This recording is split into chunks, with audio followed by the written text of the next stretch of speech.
welcome to the Good Medicine Podcast. We have with us today one of my good friends, Mark Paul, who's the Executive Director of the Center for Medical Innovation at the University of Utah. And we're excited to have a really great discussion around innovations that are being made in the medical device field. So happy to have you here, Mark, and excited to have somebody, so far I think we've had a lot of physicians and scientists and surgeons, and your background's just a little bit different than that. And we think about all of the things that go into making good medicine. And when we think about medicine, it's not just the drugs that we take, but it's the overall how we treat people and how we help people get healed and how we help them get better.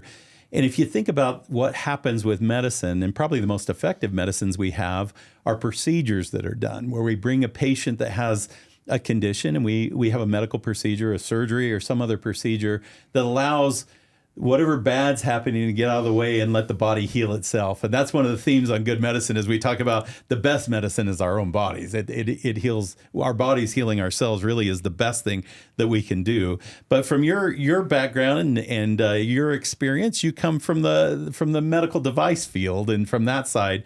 So I'd like to just start from the very beginning and how did you get into this and what's your background and education? Your opening was so perfect.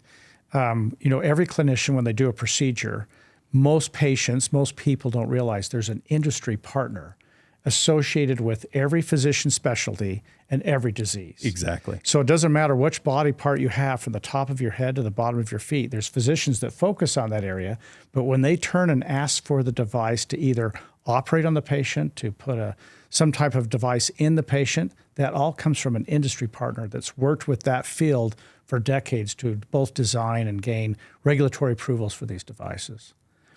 But to your latter question, it was really interesting. When I was moving back to Salt Lake City, I found my high school aptitude test, and I'd forgotten about it. And we're throwing out files and boxes, and my wife's like, "Hey, could you hurry up? And we got to get this stuff done." But I started reading through files. But in there was hospital administration is what it recommended for my career. But what was interesting is the medical device industry hadn't been created yet.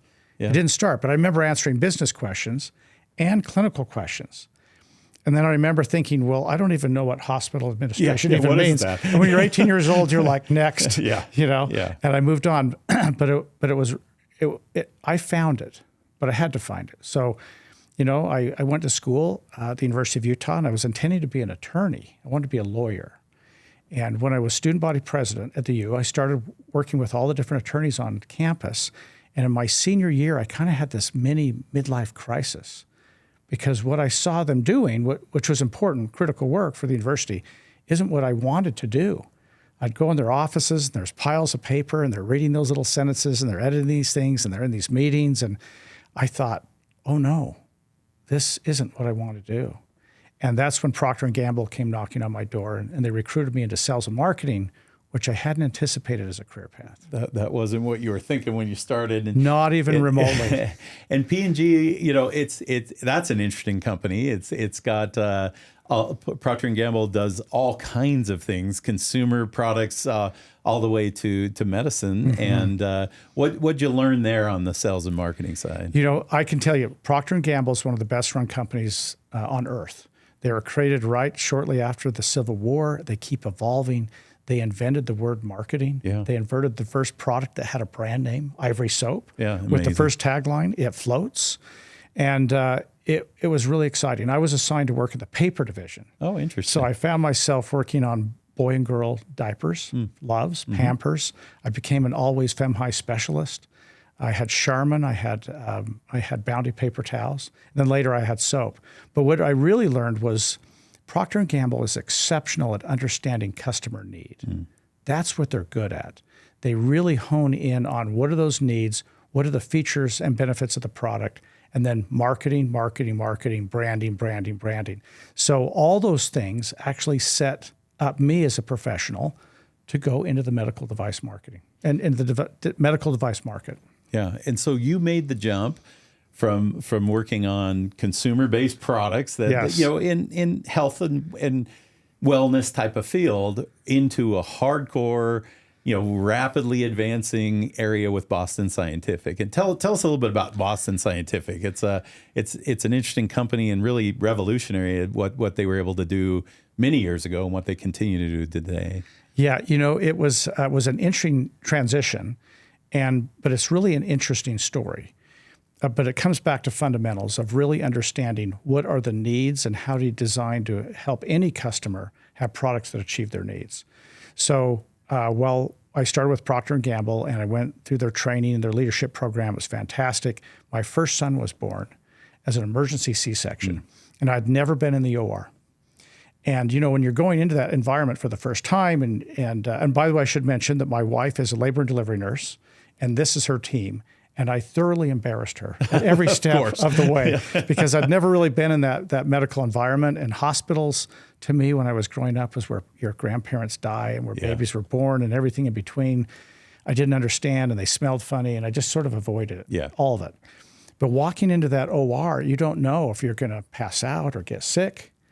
And they put you put a big blue drape up, and it's just your wife's head and the anesthesiologist and me, and they put you in scrubs, and they put your hands in your armpits and say, "Don't move, don't touch anything." So you can't. But I'm not shy, David, as you know, and I'm very curious all the time. So I stood up and was watching that first cut, and I was first impressed with pain management. And so I kept looking at my wife saying, "Can you feel that? Can you feel that? Can you feel that?" And she's saying, "You got to sit down. You're embarrassing me." Yeah. So, but as the doctor was going, he gave me this whole anatomy lesson, and I was so intrigued with it. And he was like, "Well, here's the top of the uterus, and here's the bladder," and he was walking through. And then I said, "Now, what's that white stuff?" And he said, "Oh, that's fat." And then my wife totally unleashed and said, "You got to sit down. You're embarrassing me. Shut up." So I sat down. But then when the baby was born, I was watching the doctor's tools. I was watching the pediatric team go into action. I was watching him suture her up by all the different layers and the tools he was using. I was watching the tools the pediatrician team was using. And I thought, I'm in the wrong career. But I was looking at with the lenses of Procter & Gamble's training of what are the features and benefits of the device and how are they meeting the customer's needs. And so I walked away from that. I thought, I think I need to go to medical school. But I thought I was too old. Yeah. And I thought it would take too long. But this company it was before we went public, was called medtech. Medtech, yeah. And they liked these Procter & Gamble men and women, and they would bring you over without any medical training, and they would provide the training, and then they would let us go.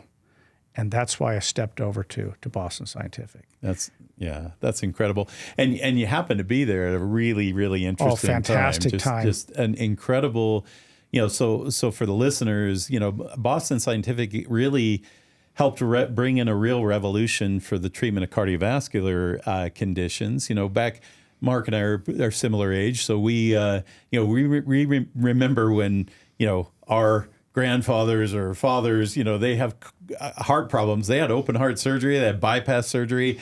I mean, that was a common thing back in the day. And nowadays, people don't realize. I don't think most of the time we don't do that anymore. And part of it comes down to the innovations that happened at Boston Scientific. So, what was it like living through that and watching? And tell us how they did that and what type of evidence was needed to actually revolutionize what we do for treating people with cardiovascular disease. Well, you're so right. It was such a golden moment in that era of trying to understand how you could make little holes in the body and operate remotely without having to cut the entire body open to repair it. And John Abley, who was sort of the design spiritual leader of how do we operate remotely and kind of the founder of less invasive medicine in the United States. And then Peter Nicholas was the finance guy. And they met on a soccer field when their kids were playing, and they started this little company. But John Abley had these notions and ideas that you could make little holes and operate with catheters and do something remotely and then come out and then let the body heal. The idea of it reduce costs, you can treat equally or better, and the patient could heal quicker. So it kind of checked off all those boxes of today we're still trying to achieve. Yeah. But they were just figuring out how to do angioplasty in the peripheral vascular system. Mm-hmm. So we're making these little holes in femoral arteries, and we're taking these, at the time, you look back, they're very clunky wires and catheters, achieving distal access, taking the balloon up, ballooning an occluded artery open, or in the past, they would have cut the body wide open to do bypass surgery. And the patient's healed. Yeah. It was really, really exciting. And it was fun to be a part of that. And what John kind of opened up in all of our minds, and he was a great boss, was to think differently. Yeah. And there's got to be a better way. And just because we did it this way in the past doesn't mean we can't improve and find a new way to do it in the future. And that was the whole basis for Boston Scientific, and they're still doing it today. You know, 30 years later. Just refined variations, but it's essentially the same type of procedure. And yeah, the idea that you could go in with a little wire and stick it in your leg and stick it up into your heart and find those blood vessels that were occluded, and to be able to pull, you know, a balloon through, or, you know, to inflate something that could help to alleviate that blockage. I mean, revolutionary. And like I said, in the good old days, you know, not that long ago, we were grafting in new blood vessels and cutting blood vessels out of the heart, and the recovery time for people, you know, we used to see those just killer scars down the chest of people. And, you know, the vast majority of people today, those don't happen anymore. And then came the era of stents, you know, that we went from angioplasty, where we opened things up, to stents. And what did Boston Scientific, how did they revolutionize that as well? So. Well, stents were another big eye-opener for all of us. And in the early days, when we had occlusion in artery, we'd just try to push slightly larger dilators through the occlusion, trying to open it up. But you still have a diseased artery with atherosclerotic disease, so it just wouldn't heal. And angioplasty was a great step forward, but as you'd balloon it up, you still have a diseased artery, in that your whole body would sense that damage to the intimal layer, and again, it would actually start to reocclude itself. So we had to do something different. And Dr. Julio Palmas, came up with this concept of a stent. And I remember he came into the office and he was trying to sell it, and he wanted $10 million. And we thought that was all crazy money, too expensive. And J&J was the only one who would pay that much money. Yeah. And it worked. It worked. And not only did it work great. And it changed everything. And but as we got into that angioplasty era, and then we transitioned into stenting, we found that stenting works all through the body. And I think I have stented almost every single lumen of the body in my career. Isn't that amazing? I didn't intend to go there, yeah. but it just works too well. But stents also posed another problem, was when you put that foreign body in there, your body would attack it. Yep. So then that led to drug-eluting stents. Yep. And drug-eluting balloons. And that journey still continues to this day, but we took angioplasty reoccurrences came back like in the 80s, and then we got it to the 60s and the 40s. Then with stenting, we got it down to the 30s. But now with drug-eluting stents, if you're really good at taking the medications your doctors tell you to take, it's down like less than the 1 or 2% reocclusion rate. Yeah. It's harder for smokers and diabetics for sure, but that's tremendous progress in healthcare. Yeah, and that happened in your career. You My watched whole the whole career. thing happen. I was in the room. You know, I was amazing. in the procedure labs. I was in the factories. Yeah. I was in the part of the clinical trials for all of that. Yeah, it's amazing because, you know, obviously my side of things, I'm on the drug side. And, you know, we were working on, you know, some of the drugs they used for the drug-eluting stents were cancer drugs. Yeah. And we had these guys from J&J and from Boston Scientific asking, well, what can we put? And it's like, you want to do what? you want it was Taxus, which was for breast cancer. Yeah, breast cancer drug. But it was really to stop cell proliferation. That's right, yeah. And the question was, how much? Yeah. We're device guys. We didn't really understand dosing. Yep. And how much would stay on the stent, how much would come off, when would it come off? I think we spent $700 or $800 million on that first drug-eluting stent just to show that it worked. It worked, yeah. And FDA had never had these combo devices. Yeah.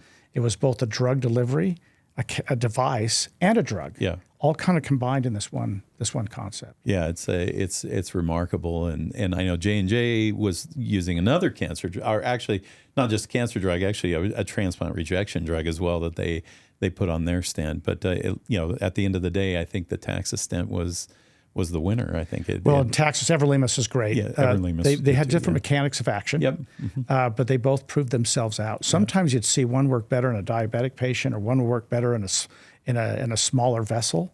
But in the end, as they've moved on, they both demonstrated efficacy. What's interesting is I think we were thinking at the time that this would usher in a whole new era of drug device combinations. What's interesting is there's not been that many other successes, you know, and what's your take on that? Why Why this one area super successful, very, very, all these procedures done.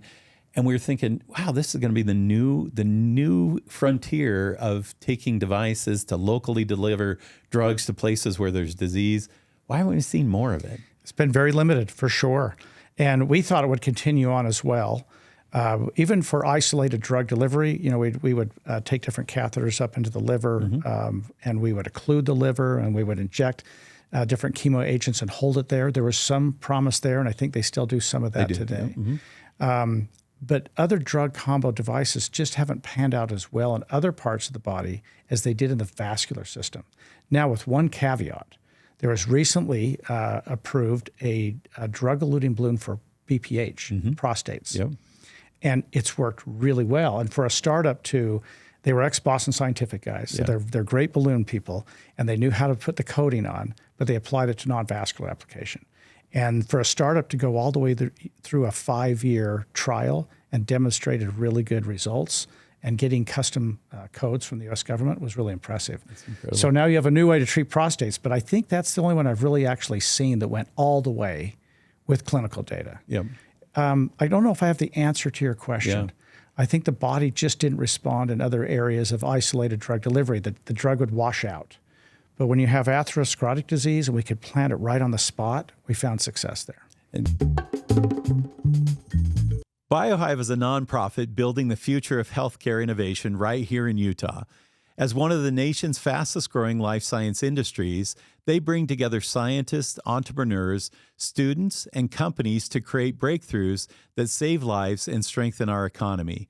Whether you're in a lab or at a startup, BioHive is here to build, brand, and bring together a thriving life science community, and there's a place for you.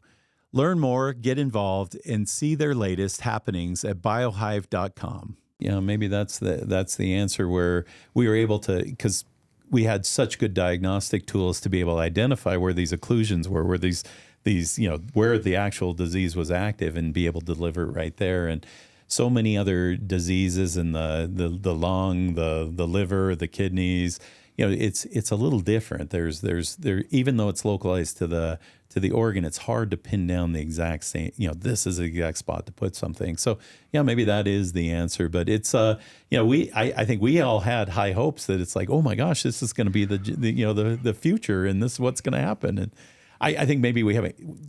There's still probably, how this works. There's always a resurgence of things, and it's like you said recently with in the prostate, at least one application where It looks like there's real promise there. But let's talk about the transition from cardiovascular to neurovascular. What brought you into the brain world, and you moved from Boston Scientific to Stryker, another medical device company. And how did that happen? And what was the product that kind of got you there? Yeah, it was again just one of those golden eras where things were never easy, but really exciting things happened. And so when I was a peripheral rep, I left my management job at Procter & Gamble. Yep. I went back to carrying a sales bag, and I would set up the peripheral rooms. They had the University of Utah or other hospitals, and next door they would have a neuro room. But when you've seen iliac angioplasty and iliac stenting, if you see 10 cases, you've seen the next 3,000. Exactly. Right? They're great. They work wonderful, but they're very, very common. So, but next door, they were taking these new little wires and catheters, and they were trying to get up into the brain. And the GDC coil was in clinical trials. And I would go over there and I'd just say, do you mind if I just watch your cases with you? They're like, sure. And these cases were long. These are 5, 6, 7, 8-hour cases in these early coiling cases. And it wasn't clear how much you would pack them or how loosely you would pack, but it was a part of this clinical trial. And I was just fascinated by it. And I realized during that era is that I was really driven by mission and the technology to save that patient on the table than I was driven by making money or by achieving a title within the company. I just wanted to be a part of the mission of treating that patient. And so when I went back as a proctor with Boston Scientific into marketing, I was a peripheral vascular guy. Yeah. And one day I heard this rumor that there was going to be a neurovascular division. And it was this secret ambition of the company. And I ran to the president's office, like a movie. I was so worried that they might pick someone else. I wanted to be that first neuro guy. So I ran in his office, and I probably made a fool of myself with some winded comment about, I want to be the first product manager for neurovascular. And he said, we were going to talk to you about that. Would you like that job? I said, I would love that job. And that's how I got into neurovascular. I was the first Boston Scientific neurovascular product manager, and there was probably just one or two in the industry in total. Yeah. And but I would go around and meet these physicians that had these ideas, and we were trying to take what we had learned in peripheral vascular and cardiology, and we were applying it to the brain. Mm-hmm. And it was really exciting because everybody wanted this thing to work. Yeah. But how do you get from your right femoral artery deep into your brain in very tortuous anatomy? So coming up into the heart with a guide catheter, pretty straightforward. Yep. Going up and down the legs, challenging, but you can do it. Yep. But coming up around a tortuous arch, up through tortuous carotids, especially on those little old ladies that are having a stroke, and then going into this complex anatomy was really hard. Yeah. But it was exciting when we figured out how to do that.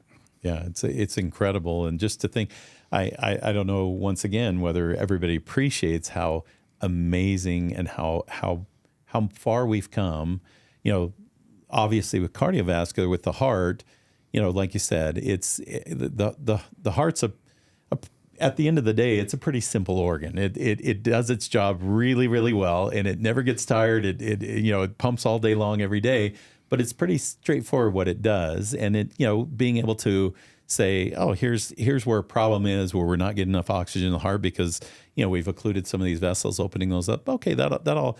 The brain's a whole nother thing. I mean, we still just we don't understand it. It's still the great frontier for us. But to think that a lot of the vascular problems that we have happen in our brain, and our brain needs constant supply of nutrients. It uses more per gram of tissue. It uses more energy than any other organ in our body, and it's obviously absolutely essential for our survival. So thinking about, can I stick a little wire and catheter in my leg and weave its way up into those vessels? And like you said, the anatomy of the brain is far more complicated than a lot of these other organ systems, and especially deep into the brain. If and unfortunately, a lot of the problems that happen aren't just right on the edge. They're pretty deep inside.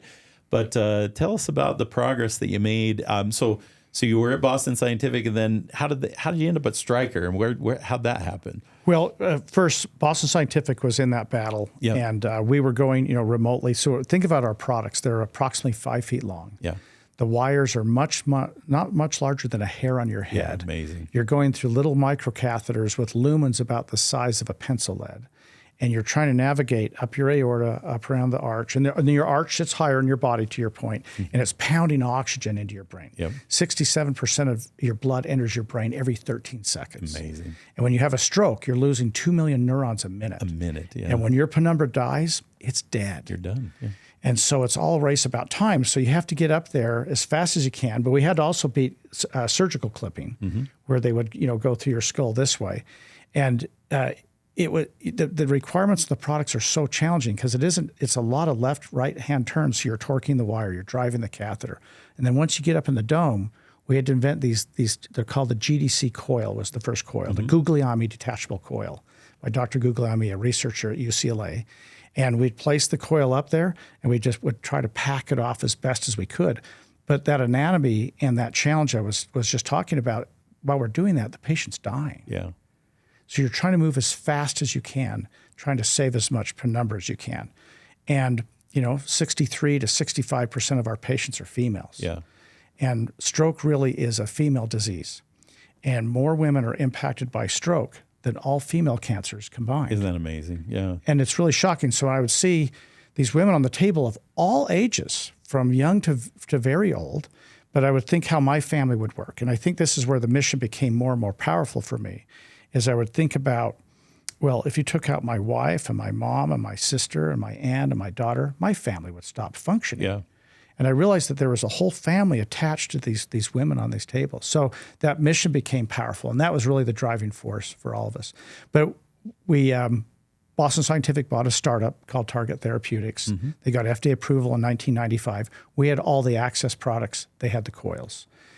We acquired them in 1997, and it was a long, long, long journey. And in between all that, I left neuro, went to Europe, did peripheral vascular, did carotids, came back to the United States, did drug-eluting stents for coronaries, for the international markets as vice president of international. And then I went back to that early division we had created, now as a president. So I was there at the very beginning and went back exactly 10 years to the month to be president. But in the meantime, we had bought Guidant. Yeah. And we had massive debt problems, 59 banks, billions of dollars. Billions and billions. And we had massive recalls. And so this division out in Fremont, California was suffering and dying. And that's when I got the assignment. Hey, we want you to be the president of Boston Scientific Neurovascular. You take it, you go out there and you realize we're in trouble. We have a great mission. We have great engineers, great employees. But the weight on the company of the debt from Guidant and those recalls was pulling these divisions down. And that was the nidus that says, okay, we got to sell something. Got to do something different. Boston Scientific needed $1.5 billion fast to not trip the covenants on the loans. And so I was charged to selling the division. Stryker won the day, and then I chose to stay with my team and create Stryker Neurovascular, which then became the fastest growing division for 10 years. And really the dominant in the marketplace. At one point in time, what was your market penetration in terms of for neurovascular? Well, when we started, we were around during the first cases. And I remember I'd go see neurosurgeons, and they would pat me on the head, and they would send me out of their office and say, gimmicky, never going to work. Why are you ruining your career? Yeah. Well, today, I think it's 97, 98% of all aneurysms are treated endovascularly. Amazing. It's just too good. Yeah. And the patients just do too well. Yeah, and it's the alternative of cracking the skull and going in. Yeah, I mean it's night and day different. Absolutely, really revolutionized things.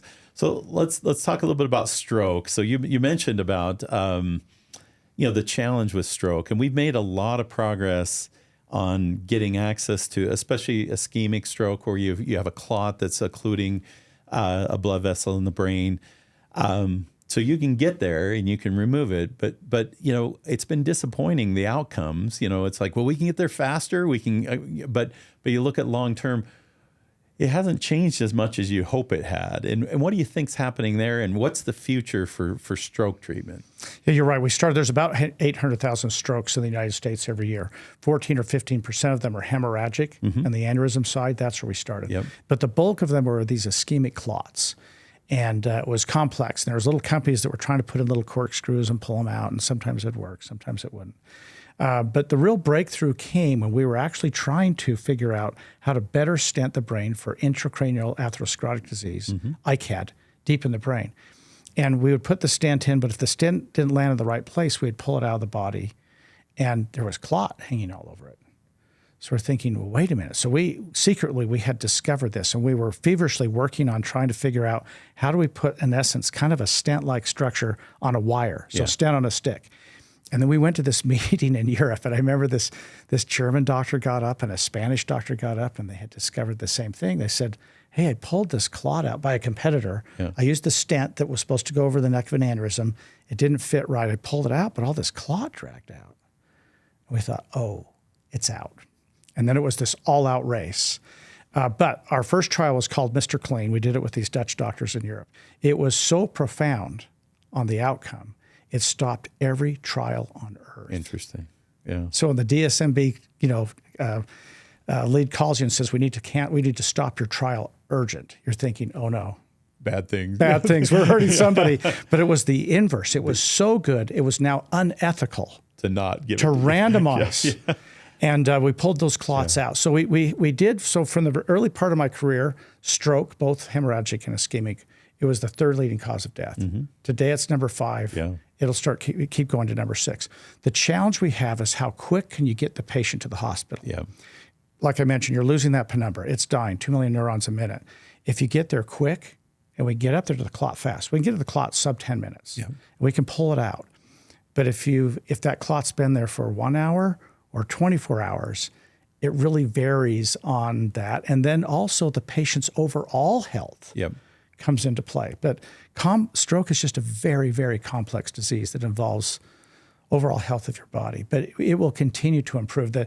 I think we're probably only up to 30 to 35% market penetration on ischemic stroke. Most patients are found at home, lying on the floor, too late for the treatment window, or they wake up with a stroke. But if I could make one comment to something I'm very proud of called the Dawn trial, Okay. where we would have doctors that would call me and they'd say, Mark, the surgeon was like 89. He's like a beloved surgeon at our hospital. He had a big stroke. It's been like 20 hours and his wife's pleading me. So I say, okay, I'll go pull the clot out. And he had a full recovery. And we're like, well, this just doesn't make sense. Yeah. And so we did this Dawn trial because a lot of strokes, we don't know when you're last seen well. That's the date, the time stamp of when we judge to treat the patient or not. And a lot of patients have these strokes when they wake up. They don't know what happened when they were sleeping, or they're found at home. We don't know when they had the stroke. Yeah. So all those patients were not being treated. So we went out to 24 hours. It was profound. A 271% improvement over the medical arm. It's amazing. And what we found is our brains are complex. You can be fed, say the stroke's in the middle cerebral, you're being fed through the circle of Willis, or some patients are slow stroke formers, and there's a million variations in between. So we can now go out, our study changed guidelines in 70 countries around the world. Amazing. So that happened twice, once with Mr. Clean, then happened again with the Dawn trial. And it's level A data. And the NNT is like 2. It's better than antibiotics. Yeah. And so that was exciting. And I'm really proud that we made that contribution. It was for all products, even my competitors. It raised the bar of treatment for a better outcome. So there's going back to our previous discussion around, do you think there's an opportunity for drug-eluting things in the brain? Oh, yeah. And to me, it just seems like that's the next step. And one of the things that I think we're starting to realize is your brain adjusts to, your brain's incredible at what it can do. And so when you have reduced blood flow and reduced oxygen flow, you're losing neurons, but your brain figures out, how can we spare this so that we don't lose everything? And your body's amazing in the way it adjusts. And then when you go in and pull that clot, you have another problem that's called reperfusion injury. And we see the same thing happens, peripheral and cardio. It happens the same. But in the brain, it seems to be maybe more profound. And to me, that seems like just a ripe opportunity for doing something where you leave something behind that says, let's try to stop this reaction, because now we've gone in and taken a system that's stable. It's equilibrated to this bad thing that's happened, and then you go remove that clot. It's like, well, now there's this massive response. Is that something that are there things in the works there? It's not my area of research, but I just think that's kind of a place where we're ripe to make some progress, where we've done so well at being able to go and remove these obstructions and be able to let the brain, and like you said, the Dawn trial suggests that even after a while, you can still remove these things and have a lot of benefit that happens for the patient, because the brain's good at better than we thought, I think, at repairing itself even after an injury like that. But is there something we could leave behind that could help? Totally. Yeah. What if you could get rewarded just for being healthier? Meet Galvin, the company using the latest blockchain technology to reward you for taking care of yourself. They help with your mind, body, and soul like a personalized health assistant to track your progress and help you feel better. Galvin's G Plus app rewards you for exercise and assesses your mental health in under a minute using AI and over 2,500 voice biomarkers. If you're feeling off, G Plus gives you personalized power-ups, science-backed techniques to help you feel better fast. And here's the best part. When you prioritize your wellness, you earn crypto. Ready to level up your health? Use promo code GOODMED20 at checkout for 20% off. Download G Plus today at the Apple app or Google Play Store and start your wellness journey with Galvin. So we referred to it in the early days, reperfusion syndrome. Yeah. We couldn't predict whom and when and how. Yeah. Right? But basically, when the oxygen wasn't getting to those cells and those areas, those little teeny feeders are opening up. They're trying to get oxygenated blood in there. Yep. And then when you would pull out that clot, you have this dynamic blood flow surge into the brain, and it could rupture those little arteries. But I think we resolve for the most part for that. Most doctors will use a balloon down here in your carotid. They blow up the balloon, they pull the clot out, and then they slowly release the balloon. So you don't get that big wave of, And we've just gotten better at technique-wise. Yeah. So it can still happen. It's actually a rarer event now, but it was a major concern and occurrence in the beginning. However, we have doctors working on some really exciting things. Like you have Mayank Goyal up in Canada, where he's working on brain preservatives. So before you pull out the clot, our catheter is already past the clot. Yeah. The wire goes past first, the catheter goes past, then you release the devices or you aspirate, and then you pull back into the clot. So you're already on the other side. You're on the no perfusion side of the clot, if you will. And he's working on brain preservers. Interesting. Yeah. And he's got a whole series of drugs that he's testing, therapeutics that you can put on the other side of the brain to help the brain respond better when you restore blood flow. And then sometimes when we pull out that clot, we find, just like the heart, occlusions, atherosclerotic disease. Yep. And now we're thinking, well, maybe we should stent those so that you have more consistent blood flow so it doesn't happen again. And in Asian populations, from Korea to China to Japan, even India, atherosclerotic disease is very common deep in the brain. Yeah. Where Western civilizations, we get it more in your carotid. Mm-hmm. So as we pull these out, we now find things. And it's kind of like the heart or the peripheral vascular. As we'd find each new challenge, you now need to address the new challenge. Yep.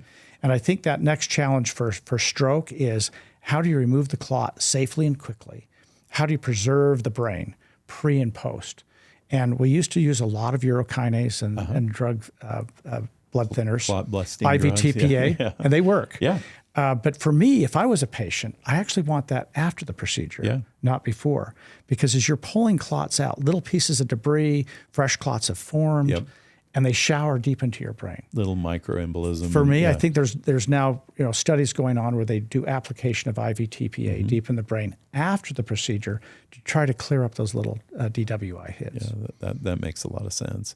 So I think there's obviously hope that we're going to get better and better. We have plenty of unmet clinical needs to advance on all the time. Either you're trying to make the existing products better, quicker, faster, safer, or you're finding those edges. And so now we should go just to M1. Then we're down to the middle cerebral artery, 2, M2. Mm-hmm. Now we're out to M3. So we're chasing those clots deep. Now, to the patient, that matters. Why should that matter? Well, that can be the ability to use your left hand, your left foot, to speak, to feed yourself, to wipe yourself. All these different things come into play here. So we're trying to save as much penumbra as you can, but the more distal you go, the challenges change. Yep. Yeah. Well, this is a great segue to the future. So how did you end up how did you end up in the university, and why are you excited about being there? And what's the new stuff that you're seeing that makes you get up every morning and excited about going in and working with university investigators? Yeah, I'm so excited to work with our clinicians at the University of Utah. And so I was thinking about possibly retiring or taking a new role of a CEO role for a publicly traded company. And I was looking at a series of those options. And I had shared this with a friend of mine, Taylor Randall, who's the new president of the University of Utah. And he was like, don't go do any of those things. Come work at the University of Utah. And in working with him and Dr. Good, they in essence recruited me. They said, we have this small team called the Center for Medical Innovation, but we think it could be big. So what would you do with it? Whether you do take this job or not, what would you do? So I, by myself, created this vision deck of I'd build a building. I would be the industry interface because all these clinicians, we have 5 hospitals on campus. How rare is that? Yeah. And then if you count the VA down the street, that's really 6. Yeah. And then across the street, you have the School of Engineering. And then the business school's like a 10-minute walk. I thought, wow, this is such an amazing opportunity where you could innovate, bring industry, manufacturing, clinical scientists together to meet with the actual treaters of patients. And we meet in a very close proximity location. So I presented this to them, and they said, this is brilliant. Come do this. And I said, guys, this is really hard. This is not easy. Building the building, designing the building, raising the money for the building, and then inventing all these devices is hard. But it was really interesting. President Randall and Dr. Good at the time are so committed to making this being one of his top 3 accomplishments while he's president of the University of Utah. But then we also realized how much it helped our state. Yeah. And there's 1,600 life science companies in the state of Utah, and we have all these ideas trapped in our 5 hospitals on the therapeutic side, the diagnostic side, on the device side. They're trapped. They can't get out. And I believe, again, it comes back to mission. I'm a mission guy. Yeah. If we can get these ideas to funnel through what we're doing, we can have so many wins, David. Doctors win, patients win, students get better jobs, our economy in the state wins. Life science jobs pay 46 more above the average salary in the state of Utah. And life science companies tend not to move. Yeah. They tend to stay where they're planted. That's We get right. into that, but Yeah. they stick around. Where IS companies are really cool. When they get sold, they move in like 48 hours. Exactly. It's easy to When take up roots and move those a guys. life yeah. science company gets approved, they just expand it on the site. Yeah. So that's why I took this job. And but we're redesigning it while we're flying the airplane. Yeah.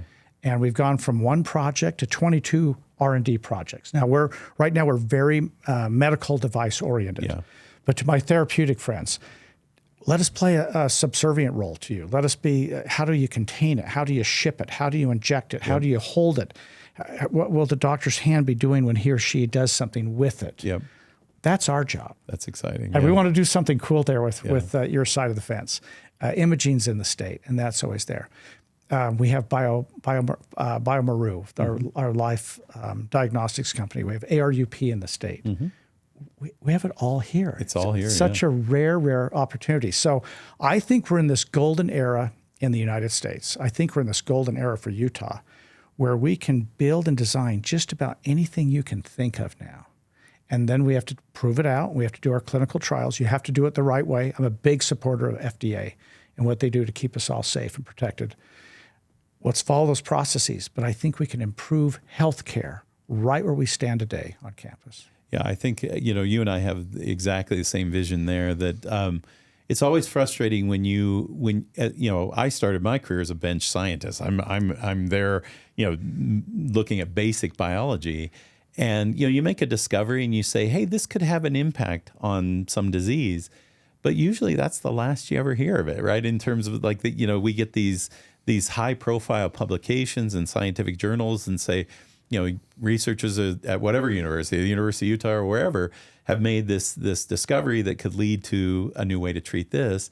But it's so hard to move from that to the actual, does this work in real people? And that's been the big challenge. And I think the university's rethinking the university environment to say, let's bring people in that have been through the other side, like yourself, to say, this guy knows the end users there, to say, this is the kinds of products that they're looking for, and how do you make a scientific discovery into something that actually is ready to treat a patient? There's a lot of stuff that you don't have at the university, that you don't learn at the university, that goes into that.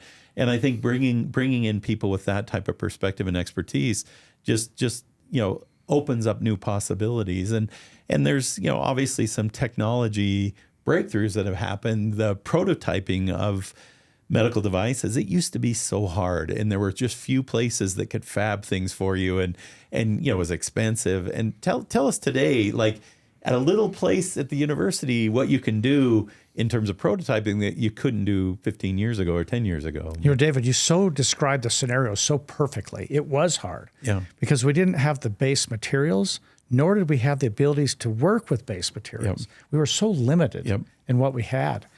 And but now today, you look at like our 3D printers. We can now print with, instead of printing like, say the device requires 5 components, we would used to have to print all 5 separately and then try to put it together. Well, now it's one piece with doors, hinges, springs, bolts. It's all one piece, and then it's already functional from that standpoint. And the materials we use now, you can operate on. So you can actually try to simulate exactly what if it's going to be drilled or implanted, and so that's capable. And then I look at the raw materials are now there and available to us. Where in the early days it wasn't. And now we have vendors that can make literally any plastic tube or orientation you want or standard material. And I think the future will have more and more chips. Yeah. You're going to have coding. And then that sets the stage for AI. Yeah. So this thing is just coming. And all these future devices, they'll even things like a hip. Your hip will talk to your phone. Yeah, isn't that amazing? Or you get your prostate removed from a robot, or you get your knee put in with a robot. Yeah. They're too good. Yeah. They're amazing. Yeah. But it's this, what you're seeing right now, which makes it really fun, is it's the convergence of different technologies that were invented for other industries that are now converging and being applied to the human anatomy. Yeah. So you look at robots, robotic arms, software, GPS in your car is now in the OR. Yeah. You look at imaging, and they're now all interrelated, and then you see AI coming.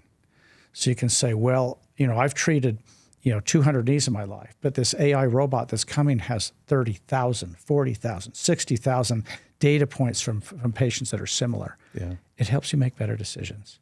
It will improve patient care. It will speed up recovery, guaranteed.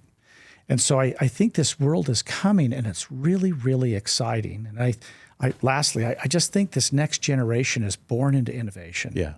They think differently. Like when we were younger, our parents, you got sick, you went to the hospital, you went home, then you kind of passed away. And in our world, and we go to the hospital and you get better, and we think we're okay, but we're still not where this next generation is. This next generation is very much like aging baby boomers. They expect to go in the hospital and come out better. Yeah. Baby boomers want a new hip and a knee, and they want to ski. Yeah.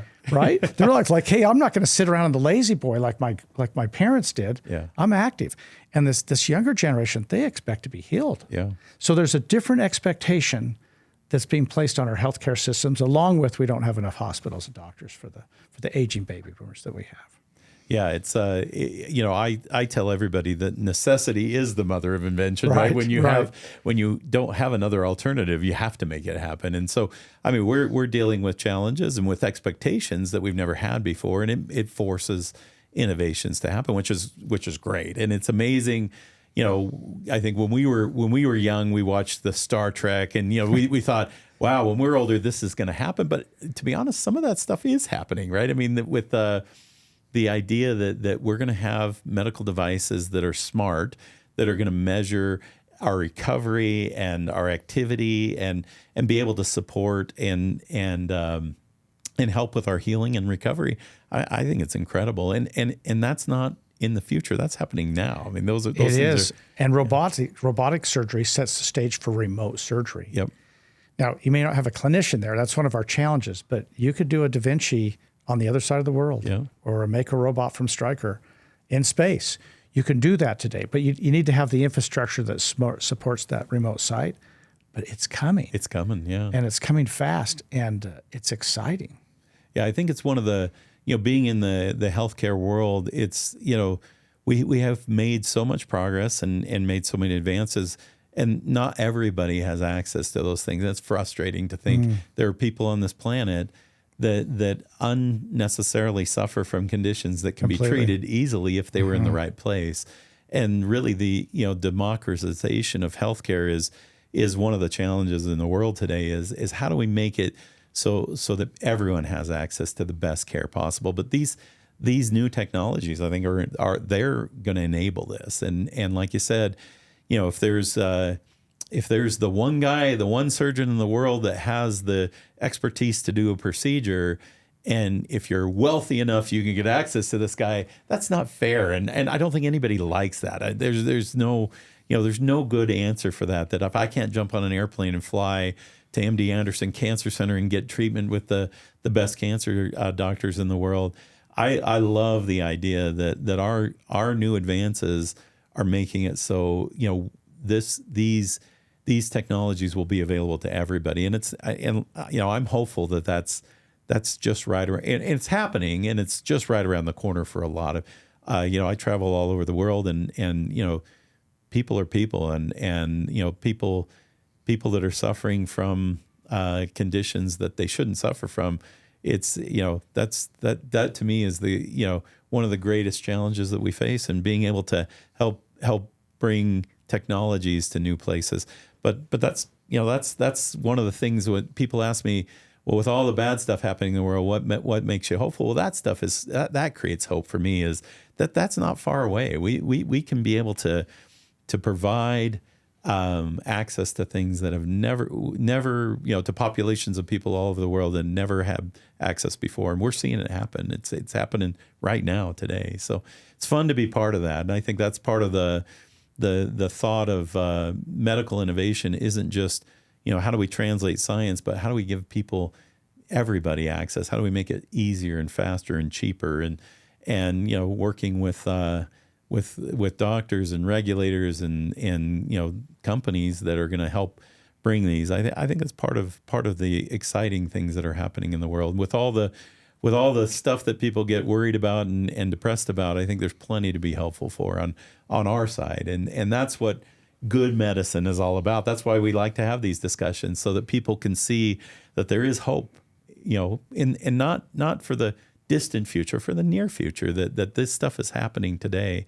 And to see that, somebody like you in your career, to go from, what we used to do when you were first in your career to what we're doing today, it's remarkable.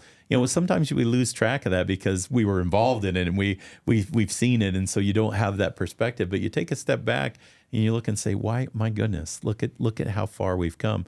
But what's exciting is what's coming next, right? In that, it is interesting. I was just, during your comment, I was thinking from that first case, and I wasn't there, but we bought Target Therapeutics, that startup, right after that case. And so I was in those earliest cases, some of the first cases ever done in different parts of the world. I'm standing in the room. And our goal was to get one case in that country. Well, today, my products, we would treat 2,500 patients an hour, 24 hours a day, in 70 countries around the world. And I agree with your comment of humanity. It shouldn't matter if you're rich or poor, or your race or your gender or your orientation. It doesn't matter. There's a human being on the table, and we have to treat that patient the best way we can every single time. Every time. Yeah. And that's the struggles we have with this. But as I look at what everybody needs to play their role, David. Startups, researchers need to play their role. How we transition that into a concept, that group of people need to do their role. Then you get into prototyping, and then you build up those prototypes and you do those trials. We need small companies, we need startups, you need medium-sized companies, but you need the big strategics that can take it to 70 countries around the world. And when we would invent a new concept, you can't just make like one a day or one an hour. You got to make like 1,000 a day. Right? Yeah. And you have to make it in a way that's so good and the quality system's so tight. When it ships around the world in hot, airports and freezing cold airplanes or whatever, it's got to come out of that package, go into someone's leg, up into their brain, and it has to work every single time.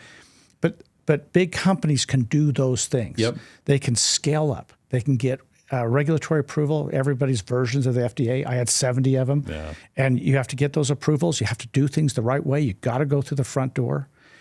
You got to sell with on label to make sure you're selling with indications that you can prove efficacy with. And if big companies do that and they get those reimbursement codes, and then that sets up a better industry when you have startups that are coming with new ideas, there's a world that allows it to get around the world. The challenges we all have are more in these developing nations, through some South American, African nations. But I think over time that will come. It's just not fast enough. Yeah. But that will come over time for sure. And I think it's so exciting. The future of medical care for me is so exciting. We have challenges, no doubt. 12,000 baby boomers are retiring every day in the United States. That's a huge challenge. We don't, and you and I were looking at those ages. But we don't have enough hospitals. We don't have enough beds, and we can't build them fast enough. However, our only solution to this as a nation, as a people, regardless of countries, is innovation. Yep. Innovation in how we treat, how we diagnose, how you can get in and out. And it's a combination of the therapeutic side and the diagnostic side, the imaging side, the device side. We're all going to be working more and more together in these vortexes where everything has to be in sync together. Yeah, and I couldn't agree with you more. I think that when, like I said, necessity is the mother of invention, and we're on the precipice of like our hospital systems, everything's strained to the limit right now, and the only way that we break through this is being innovative, and that's what's amazing about our world and our culture is that the people that we work with every day, the people that we try to enable, they're the innovators. I mean, they're the people that are coming up with the solutions and being able to provide a path forward to say, all right, I can help you take this to the next step. I mean, that's super exciting. So I wish you all the best in this new this new endeavor up at the University of Utah, and trying to keep drive medical innovation, because it's how we're going to change the world and how we have changed the world. And people ask me all the time, why do you like what you do? It's like, well, I mean, what we do literally changes the world. It changes, like you made the comment earlier, that if you can save one person's life, what impact does that have on that family and the extended family and their friends and loved ones that are around them? It's invaluable. There's no way to put a price tag on that. And the trickle down effect on that just is remarkable of what that can lead to. And if you can do that one time, you can do it a bunch of times. And I think that's what our careers have taught us, and what gets us that we're not ready to retire yet. We're still interested in doing this, because there's lots more left to be done. And it's I'm excited about the next few years. And you've mentioned AI. I think it's poised to. We don't even know how it's going to change our world. We just know it's going to change it. And we're looking for ways that we can do things faster, better, and cheaper for everybody. And that's what good medicine's all about. At the end of the day, we're trying to enable our own bodies to heal themselves better and get out of the way and let people live their lives in a healthy way. So really appreciate the discussion today. Appreciate everything you've done to create good medicine for people, and excited to see the future and what happens. Well, thank you for having me. It's an honor to be here, and I hope everybody listens to your podcast and is educated on what's coming, but also where to go for improved healthcare. We're excited, and I think it's hopefully people find it interesting. Getting people like you on to talk about what the future looks like, and hopefully it leaves people with more hope. As they listen, they say, everything's not so bad. There's good things happening in this world. And I guess that's the message to end on, is there's a lot of things to be excited and hopeful about. Well, if I could leave one short story to wrap up. Sure, right? Yeah. So when we had just received approval for our Trevo device, the first device that would grab a clot and pull it out of your body, I happened to be in Boston. I happened to be in a hospital meeting some neurosurgeons. And as we were leaving the hospital on the way to the airport, a young African-American woman threw a clot while delivering her second child. The rep just happened to have the product in his car. We just got FDA approval the night before. He ran out. We ran in, put our scrubs back on. We went in and we waited. And in came this young woman delivering her second child with a 3-year-old at home, and delivered, while delivering the baby, throws a clot. And I'm looking at her, and I'm realizing, and I'm seeing the angiogram, and I'm thinking, if she lives, how do you chase after a 3-year-old if you can't move the left side of your body, yep, arm or leg, and maybe not talk? How do you breastfeed a baby? How do you change a diaper? And I was looking at this, and I was worried for this young lady on this table, and I realized the world that was wrapped around her. And to watch them remove that clot, this big clot, in prior times she would have died, yeah, pull it completely out of her body and have a full recovery on the table. Think of the lives that were changed because of that one product, that one procedure, one at a time for that young lady, and how it impacted her family. It changed everything for me. So it's worth how hard this is. It's worth it to do all the research and to do the clinical trials and build it and fail and succeed until you get it to the patient, because it impacts patients' lives. Absolutely. Well, there's no better way to end. Thank you so much. It's been wonderful to have you here, and excited to see what happens in the future. Thanks for listening to the Good Medicine Podcast. Yeah, thank you, David. I appreciate it. Thank you. That's it for today's episode of Good Medicine. Thanks for joining us as we explore the science and stories behind health, medicine, and innovation. If you enjoyed this conversation, please subscribe to our YouTube channel. That's a great zero-cost way to support us. In addition, please click, follow, and leave a review for the podcast on Apple and Spotify. If you have questions or comments for me, please put them in the comments section on YouTube, or reach out on all social media platforms at Good Medicine. Links are in the description. The best way to support the podcast is to check out the sponsors of the show. You can do this by looking at the links in the show notes. That's it for today. I'm Dr. David Beers, and we'll see you next time.